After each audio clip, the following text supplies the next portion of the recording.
Hello everybody and welcome back. Today we're going to work on a Toro lawnmower that just doesn't quite run right. It feels a little bit weak and it's real fluttery when it first starts. Idle goes up and down. Now you might remember this mower. It got a new ignition coil a couple of weeks ago, and today we're going to work on the carburetor. I'm not quite sure what's going on, so let's get a look at it. All you new people out there, go ahead and subscribe. It's free and we appreciate it. So let's get started. So she does run, but not the way she should. So I want you to listen to her before we get started. I took the air cleaner off just so it'd take one factor out of it. See, should start the first pull.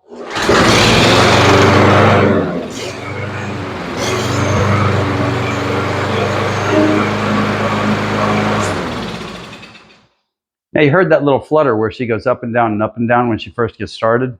I'm not quite sure what's causing it. So we're going to give this a good head to toe. Okay, we're going to start off with the easy stuff.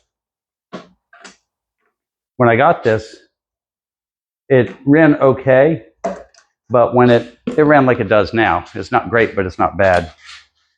But when it got hot, it would stall completely. So the first thing I want to do is check the gas. Because if gas is no good, that could be the problem.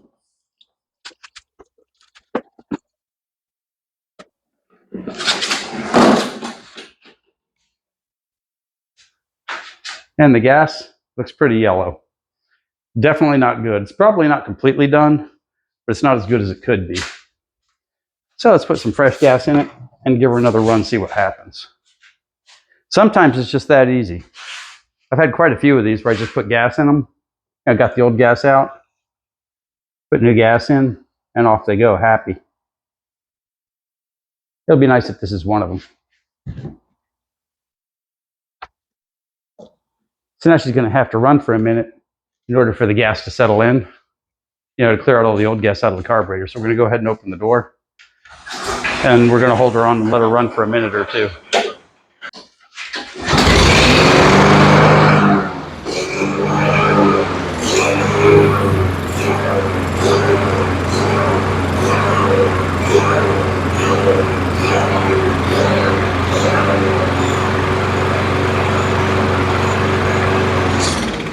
And she still sounds terrible. So we're going to go ahead and rebuild the carburetor and see if that doesn't take care of it. There you go. Now she's lit up nicely. Okay, the Kohler motor is very much like the Honda motor. Mostly you're going to need a 10 millimeter, and that'll take 99% of everything off.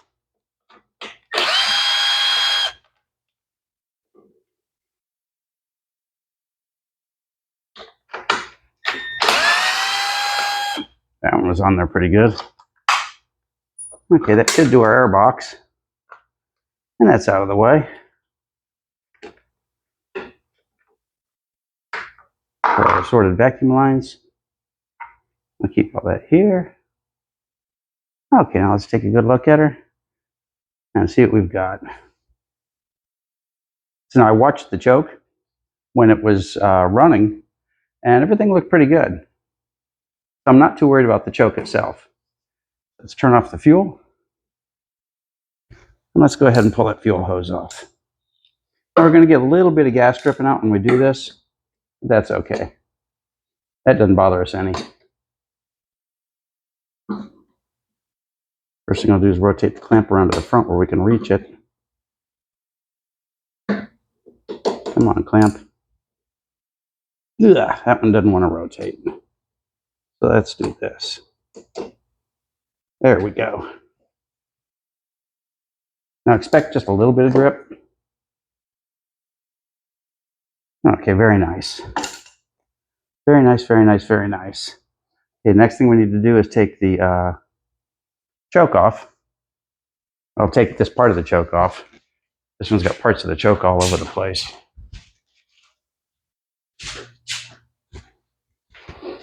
And right now you need to take a lot of pictures. This is the perfect spot to stop and take pictures, because this thing is not going to go together as easy as you think.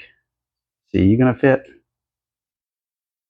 It's either this one or the one next size down.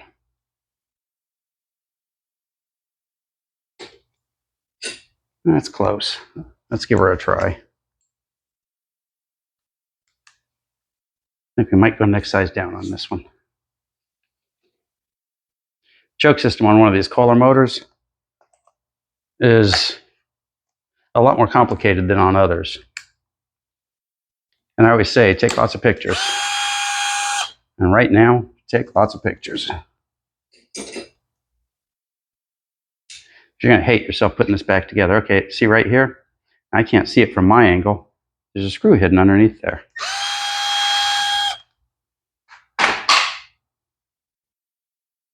And there you go. Now we'll leave that right like that, and we'll ease the carburetor off.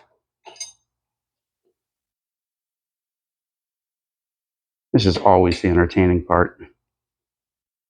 Getting everything to let go and unweegee. Oh yeah. We're going to take the gas pedal and floor it, floor it, and floor it. And give this just a little bit of a tweak to pop this rod off. See, it'll come off, but it doesn't like to come off until the carburetor's at a little bit of an angle. So we're going to pull it all the way out and get it at that little bit of an angle. And getting the carburetor halfway off the slide gives you a better angle here.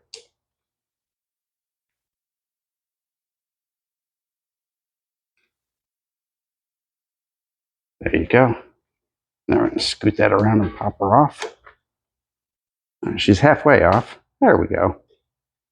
Okay, easy peasy. Now let's pull the spring.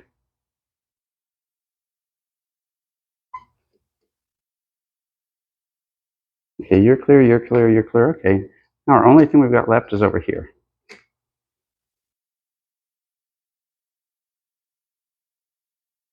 I'm just going to twist that around until she comes off. There she goes.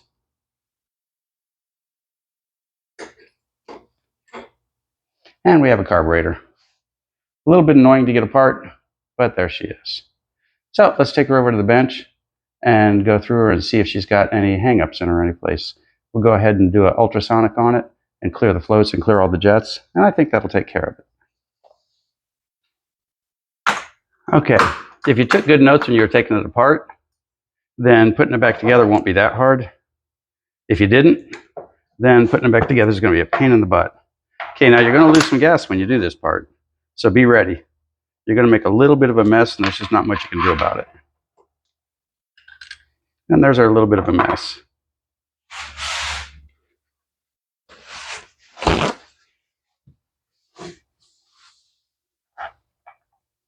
And there goes our little bit of a mess.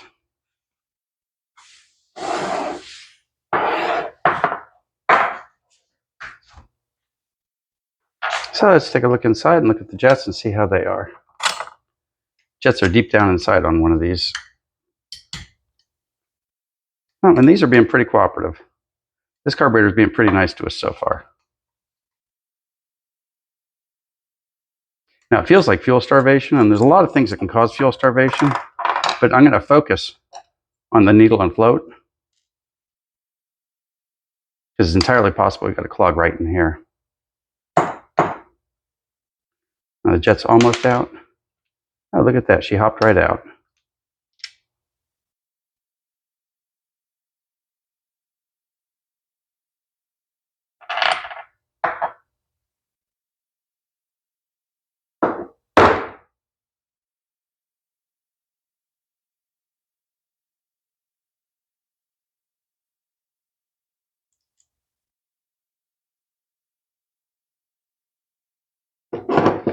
Okay.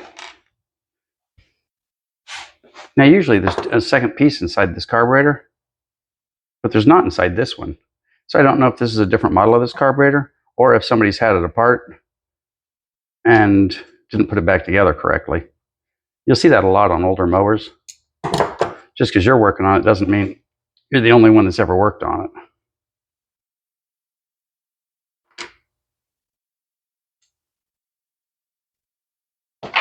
Okay, let's go ahead and pull the rest of the choke off.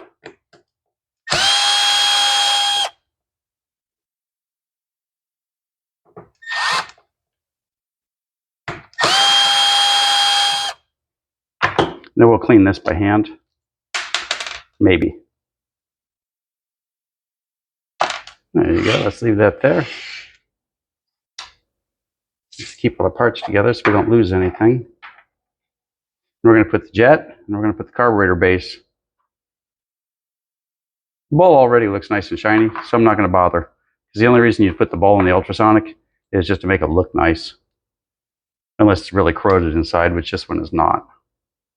Okay, let's give her a bath. We'll be back shortly. Okay, she's been through the ultrasonic, so let's get her back together. First thing we're going to do, make sure the jets are nice and clear. That one feels big. That one feels good. I'm going to go down the center here. It's actually a pretty little hole. I can see it coming through inside the carburetor, so I know that we're good and we're clear. So let's put the jet back inside, get it back in its little house.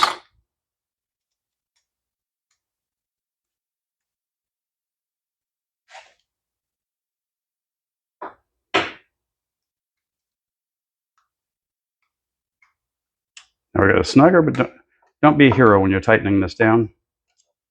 If it's snug, if it's nice and snug, then just a little, then you're good to go. Okay, next thing we're going to do is go ahead and put the floats back together. This one's easier than most. Okay, where's my pin? There you are. There's my pin.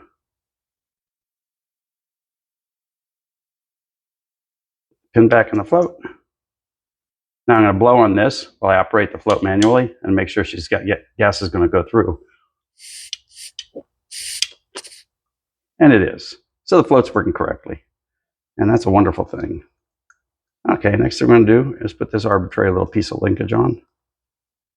That goes right there.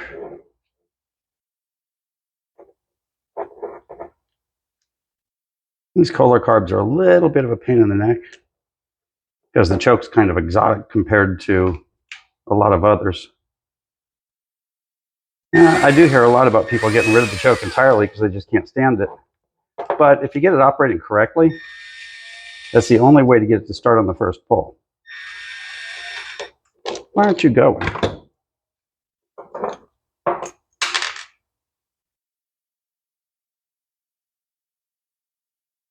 Buddy. There we go. There you go, one cooperated. Let's see if we can get the other one to cooperate. It's just not in the mood to play this morning. Now, I live in Texas, and they say the high today is going to be 107. It's currently 8 o'clock in the morning. And, well, as you guys know, I've been at this particular carburetor for a little while now. And the reason is, well, it's 8 o'clock in the morning, and it's already hot. It's already 90 some odd degrees. I just have to think to remember how this bad boy goes. One goes here, and one goes way up here. And that's part of the reason you always take pictures. If you get good pictures, you'll be fine. See, I'm pretty lucky. I can refer back to the video. If I hit a carb that's really super exotic, and I just honestly don't remember, then I can refer back to the video and see how she went together. Okay, we've got an O-ring on this one, so we don't have to worry about a gasket.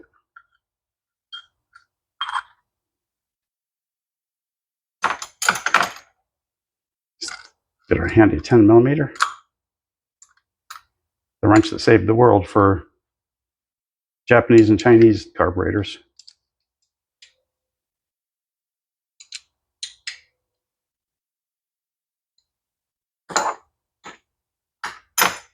Okay, we've got a carburetor.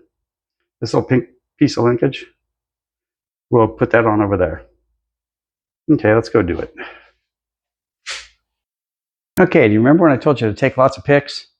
This is the part where you're going to hope you took lots of good pics and you remembered how it came apart.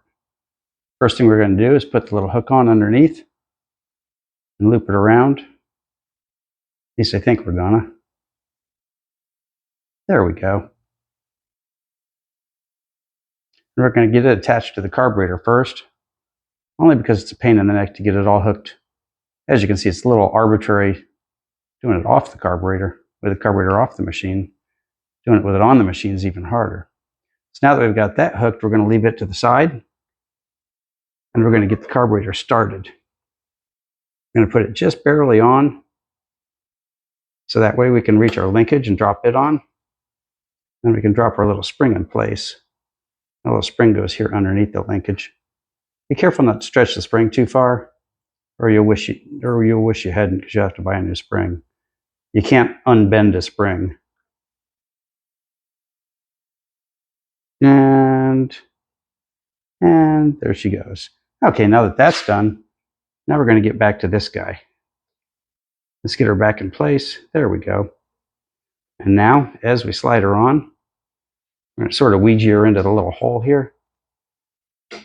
There we go. And that's your linkage right there. I'll stop there and let you get a good look at it. Okay, you got a good look at it. Now let's slide her the rest of the way on. Let's put the fuel hose on. And believe me, without pictures, you'll never get this right. It's just a complicated choke system. Okay, now this front gasket's a little bit ugly. It's got a little crack in it. But for this particular motor, now this isn't all motors, but this particular motor doesn't care. So now, the most fun of all, getting these two screws in. These two screws can make me old.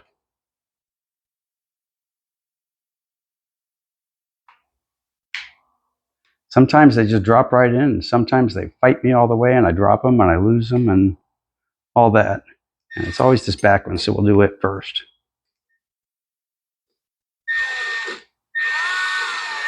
Oh, look at that. This time we got lucky.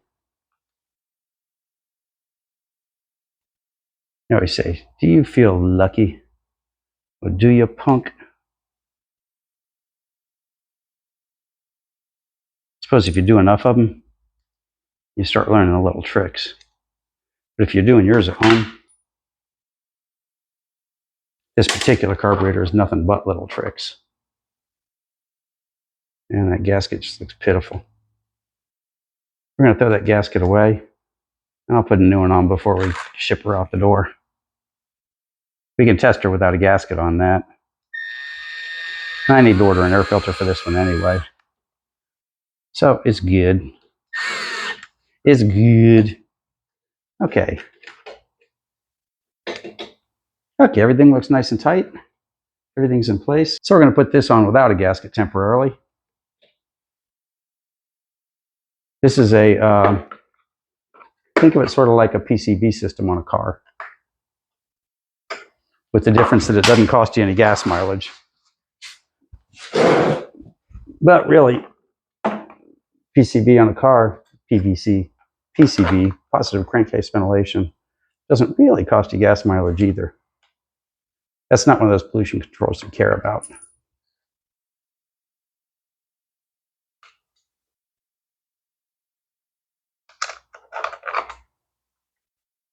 Okay, are we in? Yes, we are.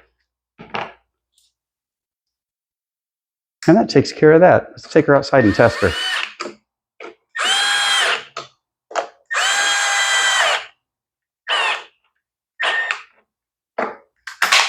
Okay, that's it. Let's take her out front and give her a run, see what she does. Okay, I'm not going to tie strap the handle down until she starts. So let's give her a run.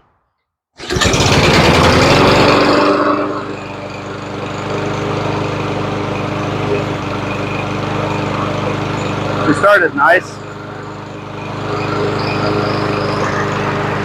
Now she got a personality after run warm for a minute, so you won't see it, but I'm going to let her run for a minute.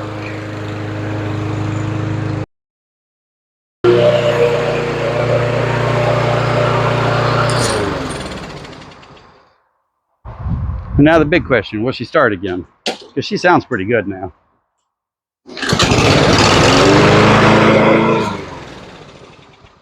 Okay, that's a pretty happy little mower. The only thing I need is an air filter, and she's good to go. She went from being just a completely arbitrary pain in my butt to running pretty nice. She starts good. A little bit stumbly on the start, but that's okay. Runs like a champ.